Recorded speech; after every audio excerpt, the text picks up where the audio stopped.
Heritage city તરીકે ઓળખાતા અમદાવાદનું એક એવું ફેમિલી જેના ઘરે 30 જેટલા તો માળી હતા. અંગ્રેજો જ્યારે ભારત પર રાજ કરતા હતા ત્યારે તેમના બાળકોને ભણાવવા યુરોપિયન ગવર્નર્સ આવતા. પરિવારની ભવ્યતા એવી હતી કે વિદેશીઓ તેમના બંગલે મહેમાન બનીને આવતા. આ પરિવાર એટલે અંબાલાલ સારાભાઈનો પરિવાર, જેના 8 સંતાનોમાંથી એક હતા doctor Vikram Sarabhai. Father of the Indian space programme તરીકે વિશ્વભરમાં તેઓ જાણીતા છે.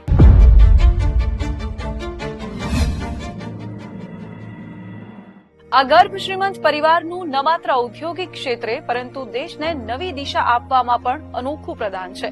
દિવ્ય ભાસ્કર આવી જ વિરાસત ધરાવતા ઉદ્યોગપતિઓની ખાસ સિરીઝ લક્ષાધિપતિ લઈને આવ્યું છે, જેની ચોથી પેઢી પણ તેમના વારસાને જીવંત રાખે છે.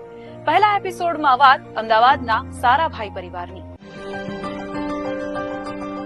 અંબાલાલ સારાભાઈ અંગ્રેજોના દેશમાં કંપની સ્થાપી. માતા પિતાને ગુમાવ્યા બાદ અંબાલાલ અને બહેન અનુસુયા કાકાને ત્યાં મોટા થયા.